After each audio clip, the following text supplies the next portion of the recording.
आदाब, हमारे digital platform में आपका स्वागत है। आपके साथ मैं हूं चंद्रप्रभा शर्मा। हम बात करेंगे एक ऐसी खबर की जो हिमाचल प्रदेश के लिए नहीं बल्कि पूरे देश के लिए एक सख्त चेतावनी है। हिमाचल की खूबसूरत वादियां जो कभी प्रकृति का गहना थी, आज पर्यावरणीय तबाही की कगार पर खड़ी है। सुप्रीम कोर्ट ने हिमाचल में बेतरतीब विकास पर सख्त लहजे में चेतावनी दी है कि अगर यही हाल रहा तो हिमाचल देश के नक्शे से मिट सकता है। बाढ़, भूस्खलन और तबाही ने इस साल सैकड़ों जिंदगियां छीन ली हैं और हजारों घर उजाड़ दिए हैं। सुप्रीम कोर्ट ने हिमाचल सरकार को कटघरे में खड़ा करते हुए पर्यावरण बचाने के लिए ठोस कदम उठाने का हुक्म दिया है। आखिर क्या है ये पूरा मसला, कोर्ट ने क्या क्या फरमाया है और हिमाचल के सामने अब क्या क्या चुनौतियां हैं, इस खास रिपोर्ट में हम आपको बताएंगे कि कैसे प्रकृति का कहर और इंसानी लापरवाही हिमाचल को संकट की ओर ले जा रहे हैं। क्या है ये पूरा मामला, सुप्रीम कोर्ट ने क्या क्या कहा है और इस पर सरकार का क्या रिएक्शन है, देखिए इस खास रिपोर्ट में। हिमाचल प्रदेश में प्रकृति का कहर थम नहीं रहा। बाढ़ और भूस्खलन से इस साल सैकड़ों जानें गईं, हजारों घर तबाह हुए। सुप्रीम कोर्ट ने सख्त चेतावनी दी है कि यदि बेतरतीब विकास जारी रहा तो हिमाचल देश के नक्शे से गायब हो सकता है।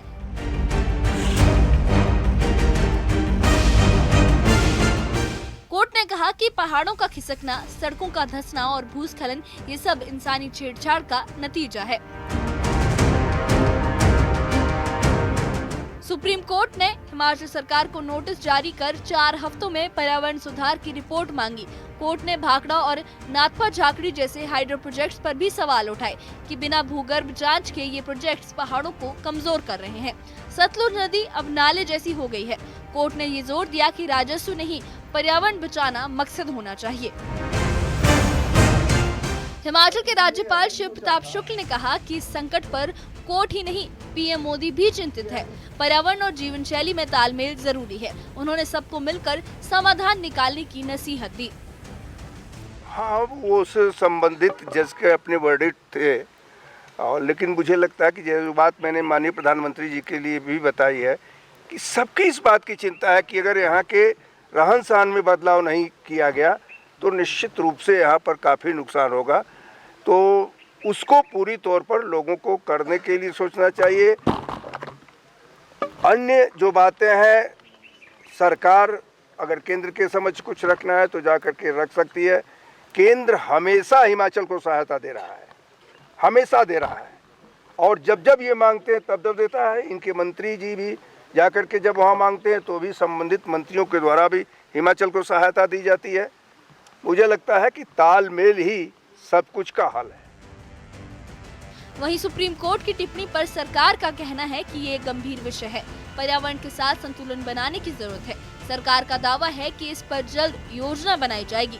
मंत्री हर्षवर्धन चौहान ने कहा कि हिमाचल को सबसे ज्यादा नुकसान नेशनल हाईवे और 4 लेन से हुआ है। एनवायरनमेंट में और डेवलपमेंट में एक बैलेंस बनाने की तो जरूरत है, मगर अब हमारा हिमाचल प्रदेश के जो हिल्स हैं, जैसे हिमालयाज़ है, ये जो हिमालयाज़ है, ये बहुत फ्रेजाइल है। अब इसके साथ अगर छेड़छाड़ की जाएगी तो निश्चित रूप में नुकसान होगा। अब हिमाचल प्रदेश को सबसे ज़्यादा नुकसान जो है वो जो नेशनल हाईवेज़ जो 4 लेन्स बन रहे हैं, चाहे वो शिमला सोलन परवाणू वाला नेशनल हाईवे है, चाहे मेरे चुनाव क्षेत्र में भी पौंटा हाटकोटी हाईवे 2 लेन बन रहा है, पठानकोट मंडी है, मनाली किरतपुर मनाली वाला नेशनल हाईवे आप देख सकते हो। जहाँ जहाँ ये बने हैं वहाँ पे भारी नुकसान लोगों की सरकारी प्रॉपर्टीज़ को भी हुआ है, लोगों के मकानों को भी हुआ है, और इस तरह से ये पहाड़ों को 90 डिग्री एंगल पे पहाड़ों को रोड्स बनाई जाती है जिससे नुकसान होता है। नेशनल हाईवे तो बना के चले जाते हैं, मगर कई वर्षों तक जो है वो पहाड़ गिरता रहता है, रोड्स ब्लॉक होती है, गाड़ियों को और लोगों को नुकसान होता है।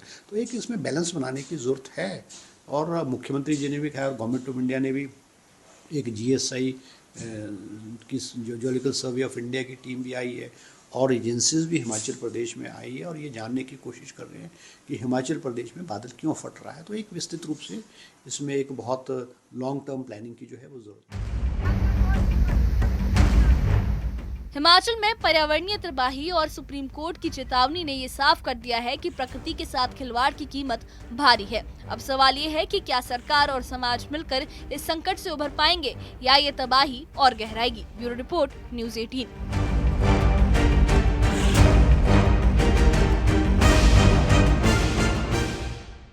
कल जो है सुप्रीम कोर्ट में जो है हमारे माननीय जो जजेस हैं उन्होंने जो है वो टिप्पणी की है और सभी पेपरों में वो आया हुआ है हिमाचल के बारे में, क्योंकि हिमाचल प्रदेश में जिस प्रकार से पिछले कुछ सालों से नुकसान हो रहा है, बादल फट रहे हैं, आपदाएँ आ रही हैं और बहुत सारी जान माल का नुकसान भी हो रहा है, उस तरह से ये नेशनल न्यूज़ जो है हिमाचल प्रदेश कुछ अरसों से बना हुआ है और ये एक बहुत गंभीर इशू है। मगर प्रश्न ये है कि अब हिमाचल प्रदेश के विकास को तो नहीं रोका जा सकता है।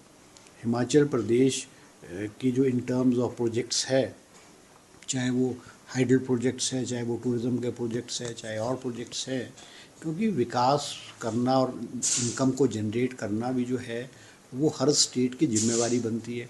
आप जैसे जानते हैं कि हिमाचल प्रदेश जब बना था वो गवर्नमेंट ऑफ इंडिया ने, केंद्र सरकार ने उस वक़्त को ये हिमाचल प्रदेश की आशाएं, लोगों की आशाएं और आकांक्षाओं को देखते हुए प्रदेश को बनाया था और उस वक़्त भी ये मालूम था कि ये स्टेट फाइनेंशियली वायबल स्टेट नहीं है।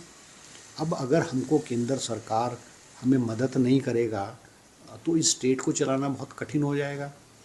पिछले कुछ वर्षों में हमारी जो गवर्नमेंट ऑफ इंडिया से हमारी चाहे रेवेन्यू डेफिसिट ग्रांट है जिसको RDG बोलते हैं, वो 2021 में 10,500 करोड़ की थी और वो आज 3200 करोड़ पे आ गई है। 7,500 का डिफरेंस जो है वो आ गया है। आज प्रदेश को चलाने में प्रेजेंट गवर्नमेंट को इस वजह से भी दिक्कत आ रही है। अब रेवेन्यू को जनरेट करना हिमाचल गवर्नमेंट की जिम्मेवारी बनती है।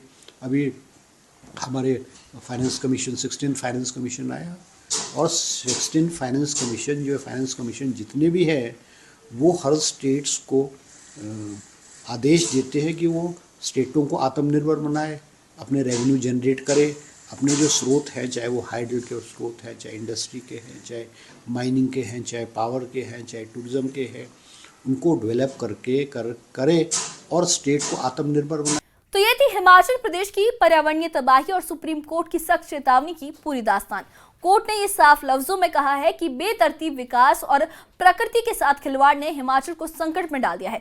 बाढ़ और भूस्खलन की त्रासदी से लेकर सतलुज नदी के नाले बनने तक ये सब इंसानी गलतियों का नतीजा है। सुप्रीम कोर्ट ने सरकार को 4 हफ्तों में पर्यावरण सुधार की रिपोर्ट पेश करने का हुक्म दिया है, तो वहीं राज्यपाल और सरकार ने भी इस मसले पर गंभीरता दिखाने का वादा किया है। मगर सवाल वही है, क्या हम वाकई प्रकृति के साथ तालमेल बिठा पाएंगे? क्या हिमाचल की खूबसूरती को बचाने के लिए समाज और सरकार एकजुट हो पाएंगे या ये तबाही और गहराएगी?